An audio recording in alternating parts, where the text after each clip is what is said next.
शुक्राचार्य ने क्यों बसाया मक्का मदीना, एक अनसुना सच।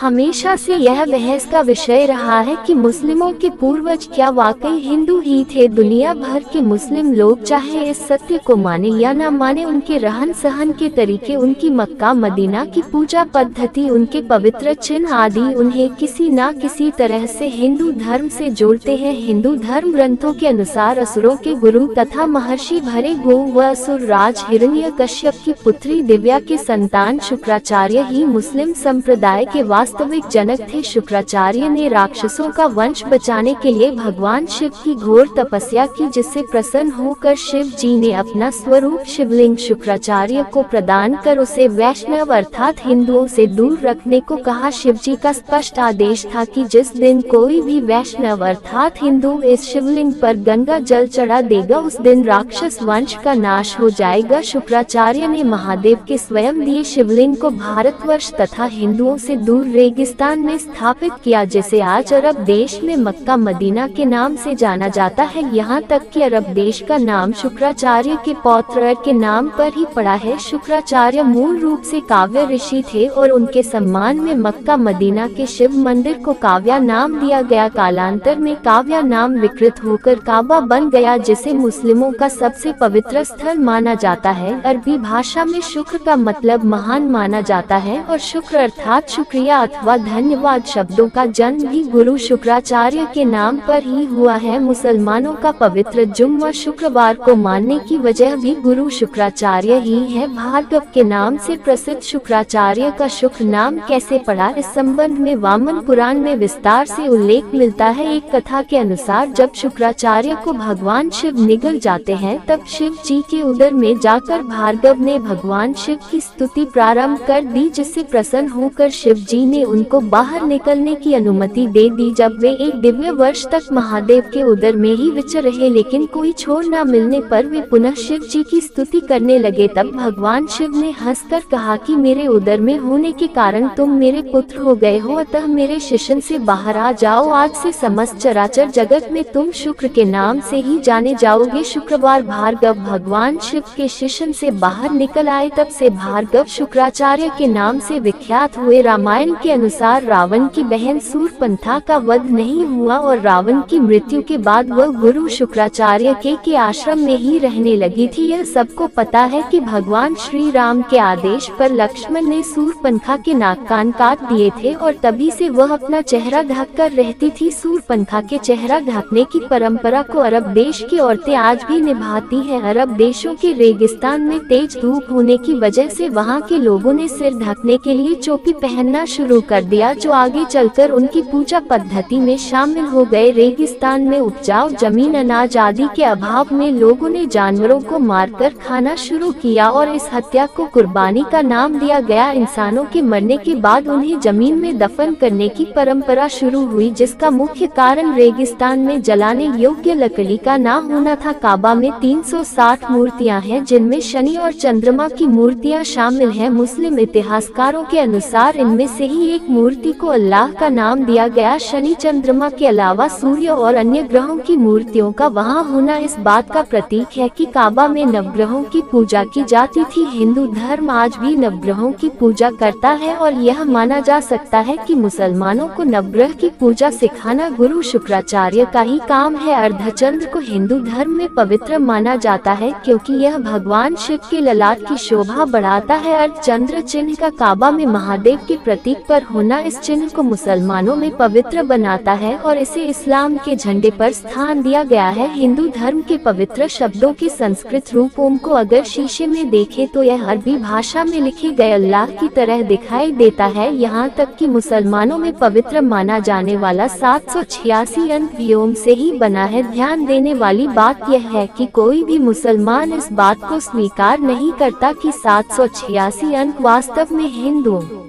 का वैदिक प्रतीकोम है। कोई भी मुस्लिम बुद्धिजीवी यह नहीं बता पाता कि अगर 786 अनकोम नहीं तो आखिर क्या है। मुसलमान मक्का जाकर काबा के शिवलिंग की 7 बार परिक्रमा भी करते हैं, जो बहुत पहले से चला आ रहा है। गुरु शुक्राचार्य ने यकीनन इस्लाम से पूर्व पैदा हुए अरब क्षेत्र के लोगों को हिंदू पूजा पद्धति सिखाई होगी। मक्का से कुछ ही दूरी पर एक बड़ा साइन बोर्ड लगा है जिस पर लिखा है कि इस क्षेत्र में गैर मुस्लिमों का प्रवेश वर्जित है। ये साइन बोर्ड उस समय का प्रतीक माना जाता है जब इस्लाम की शुरुआत हुई थी, तथा ये भी अंदाजा लगाया जा सकता है कि शुक्राचार्य ने भगवान शिव की दी हुई चेतावनी पर अमल करते हुए इस मंदिर के क्षेत्र में हिंदुओं के प्रवेश पर प्रतिबंध लगा गया होगा। जहाँ भगवान शिव का मंदिर होता है वहाँ पवित्र नदी का पानी भी पाया जाता है। हिंदू मंदिरों की यह परंपरा भी काबा से जुड़ी हुई है और मंदिर के साथ ही पवित्र पानी का स्रोत भी स्थित है, जिसे जमजम पानी के नाम से जाना जाता है। कहते हैं कि इस्लाम धर्म के प्रवर्तक मोहम्मद साहब स्वयं भी वैदिक परिवार में हिंदू के रूप में जन्मे थे और जब उन्होंने अपने प्रकृति पूजक मूर्ति पूजक परिवार की परंपरा और वंश से संबंध तोड़ने और स्वयं को पैगंबर घोषित करना निश्चित किया, तब संयुक्त हिंदू परिवार छिन्न भिन्न हो गया और काबा में स्थित महाकाय शिवलिंग और काबा के रक्षार्थ हुए युद्ध में पैगंबर मोहम्मद के चाचा उमर बिन हश्शाम को भी अपने प्राण गंवाने पड़े थे। दोस्तों, यही थी आज की कहानी। वीडियो को एक लाइक करके आपका इसके बारे में क्या कहना है हमें कमेंट के माध्यम से जरूर बताएं।